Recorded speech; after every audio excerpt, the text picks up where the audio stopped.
Welcome here into Teal The Show. Another Friday as the Jaguars get ready for another game. This time they're taking the trip up to Detroit. We've got Frangie in the building. Frank, this is going to be a tough week. We've known for a while that this was going to be a tough game, but just the way the season has unfolded, this game, this is a doozy. Look, it's one of the best teams in the league. You have to play them on the road, and you have to play them with your backup quarterback. Yeah. That's three things. One of the best teams in the league, on the road, and you're playing your backup quarterback. Of course it's hard. That's why you're a 13-point underdog, which never happens in the NFL. There's very few lines that are that big in the NFL. But hey, this is a team that's played a lot of good teams very close, can't get over the hump. Maybe this is the week they do. We'll see. We'll see if they can do it, but as you mentioned, they're going to have to do it without Trevor Lawrence for the second week in a row. Doug Peterson went ahead, ruled Trevor Lawrence out for this week's game. That means Mac Jones is leading the team again. Now, Frank, last week's game for Mac wasn't exactly maybe what he hoped for, what anybody hoped for, but another week at the helm, and his teammates have confidence that Mac is going to be able to learn from those mistakes and play better this week. Yeah, well, I think it's just getting repetitions in that QB1 spot, right? You do your best to acclimate yourself throughout the work week if you're not in that first team by, and Mac is the ultimate professional. But there's something different to actually getting those reps. So for him, I know he's got a fire underneath him this week. I think we all do, and we're excited to get some more practice with him. Yeah, no, it's another great opportunity for him as well. Some adversity in the game. We all had our own adversity in the game. We all had our own part in Sunday. We all have corrections to make, and we all have something to answer. So, including him. So we're all riding together. We're gonna ride together. We're gonna die together. That's the motto I've been rolling with, and definitely gonna roll into Detroit with it for sure. That you have to have that resilient character at the quarterback position. Every quarterback has to have that trait and has to be flexed a lot. So Mac is one of the most resilient players I've been around. He is not fazed by hardship. He attacks it head on, and that's important for that quarterback room entirely. And I think it's contagious in there from the top down. So that's a great aspect for him to bring to us, and we have to help him be resilient, and he's going to help us be resilient. It's all a brotherhood. We're all going to keep fighting together. So that's a great trait Mac has, and he's going to continue to flex it. You know, Mac was brought here to Jacksonville for this exact moment. And this is a big thing for Mac because this is an opportunity for him not just to audition for the Jaguars, but to audition to lead another team maybe in the future in his career. Well, this will be way better than last week. Look, last week he hadn't played in a year. Sure. You can practice all you want. You can be with your teammates all you want. But until you've played, Jamal, in a game, in an NFL game with NFL officials and fans in the stands, you haven't done it. Now, he did it a lot. This will be his 44th start as a pro, so he's done it a lot. But he hadn't done it in a year. I think he got the feel of it. Sometimes you got to get in the field, get the rhythm of the game, and I think he feels it. The other thing is the Vikings blitzed like crazy. They had exotic blitzes. They had blitzes he wasn't prepared for, and it kind of threw him off. Well, now he saw those. I don't know what Aaron Glenn will do different than what Brian Flores did. You got to believe it's going to be a lot of the same stuff because it bothered him. They saw the tape, but I think now he's prepared for it. I'm not saying Mac will be great this week, but it'll be a totally different feel, the level of comfort. Having been out there and having done it one full game 1 week earlier, he'll be a much better quarterback this week. I don't think they're going to win the game. It's a tough challenge.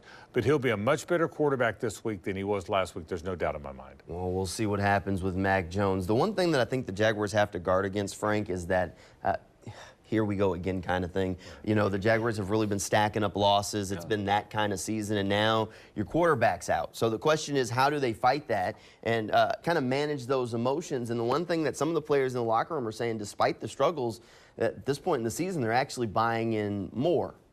I think, we in the building, I think there's a lot of trust, along the staff, and players starting to really even buy in more, which is, obviously, from the outside in, you think that it would go the other way around. But I think guys are starting to buy in more and just trusting the process.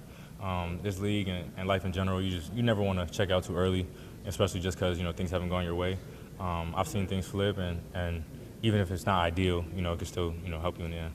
I feel like everyone's probably brought in more because, we're tired of losing.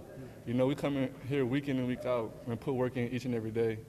And we don't want those same results. So I feel like we have to start changing things, start looking with them, looking the man in the mirror, and just find ways to win the game at the end in the fourth quarter because all these games come down to fourth quarter games, and we just got to find a way to just get one more point than them.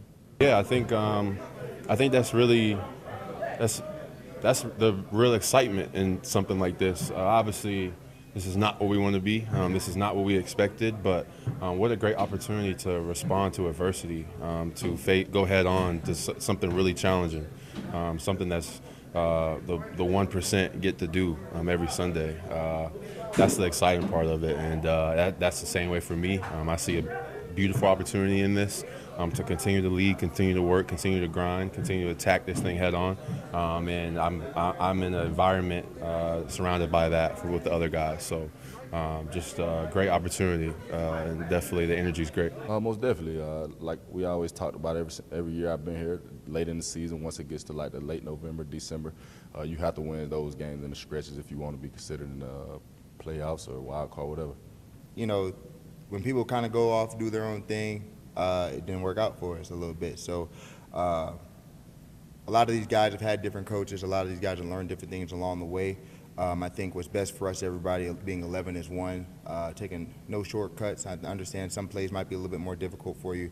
Some plays might not have you making the play necessarily, but understanding that Wemby doing your job here lets somebody else be able to do their job. You being here maybe is important for disguise. Communication on here is going to help my boy all the way over there be able to do his job. I think when we all buy into each other, understanding what each of us needs, a little bit of help within the scheme, that's when we're able to play faster. So it's tough when you played so many different places or had so many different coaches, seen so many different schemes. Trusting yourself, trusting your teammates, trusting the coaching, trusting the scheme is always going to be important. You know, it's tough to keep the guys going, but I think this speaks to the locker room that they've built, that despite the 2-8 record, despite the loss after loss and you know, the next blow with Trevor Lawrence being sidelined for a couple of weeks, that these guys really still have not quit. Well, the proof of that is when you get down 22-0 or 10-0 or 17-0 or whatever it's been, those games, if you've quit, turn into 34-10 losses. That hasn't happened here. No matter how much they get behind early, Jamal, they've battled back and they've hung in games. You can't hang in games as long as they do if you've quit. And of all the things that haven't gone right here, one thing that has, they've got a good locker room. They've got a good culture. People think that doesn't matter. It does matter. Now, when you're 2-8, people say, it hadn't turned into wins. I know that. But I think they'll play hard. I don't think they've quit. The odd thing is the division isn't great. Win this game, who knows? You've got most of your division games left. It's not a great division. The best team in the division has to come here. That's the Texans. So go win the game, who knows? It's a tough challenge, but I think that's what they're thinking. I think what they're thinking is, let's not give up yet. Let's keep playing and see what happens. There's still a lot of time left in the season, Frank. Stranger things have happened, right? It's the NFL. You never know. Something could happen, and it would make for a great story if they could turn it around. We'll talk about if the Jaguars can pull off the upset this week a little bit more when Teal The Show returns. Welcome back here into Teal The Show. All right, Frank, the Detroit Lions. There's a familiar face up there for Jacksonville. Mark Brunell's the quarterback coach, and that offense has been humming. He has been a big part of the success of Jared Goff and that Lions offense, and the Jaguars defense has got to find a way to slow them down. Yeah, look, they're the hot thing right now. They're playing really well. Mark's a big part of it. You better believe he is. Dan Campbell's done a great job with that team. Ben Johnson, the coordinator's all the rage. Every team's going to try and hire him. Every job opening, he's going to be the hot guy. He's the next great offensive mind. He's a small-town guy from North Carolina that's so likable. So, yeah, they've done everything right. And the interesting thing is Detroit was such a failed franchise for so many years. Only recently have they kind of turned the corner and become one of the better franchises, so it can happen.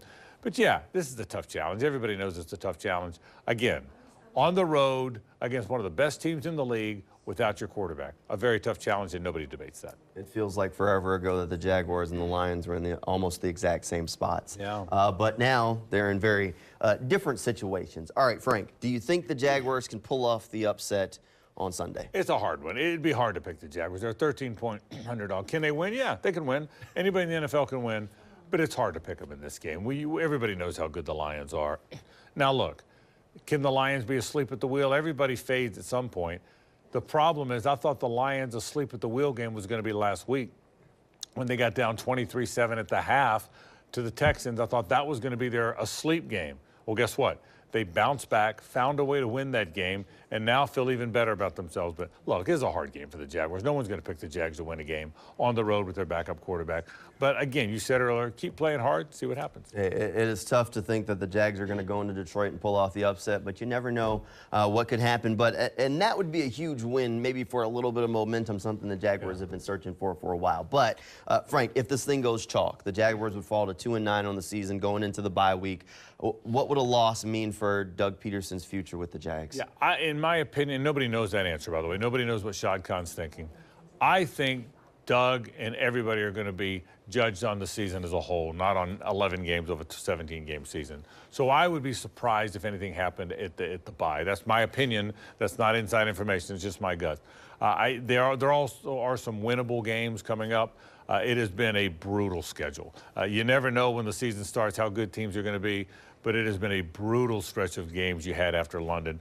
A bunch of really good teams from the NFC who continue to win, by the way. So, I mean, you think about the fact how good the Eagles are, how good the Packers are, how good the Vikings are, how good the Lions are, and that's who you had to play. So I would be surprised if anything changes in the front office, in the coaching situation before the end of the season. I could be wrong, but I don't think. What I do think affects Doug and affects Trent and affects all of them is how the season winds up overall. So I would think this will be looked at as a whole season, not a partial season, but we'll see. All right, we'll see how it all shakes out, and we'll be here on Teal The Show to try and guide you through it. Frank, thanks for being here tonight. Thank you at home for tuning in. Good night, everybody, and go Jags.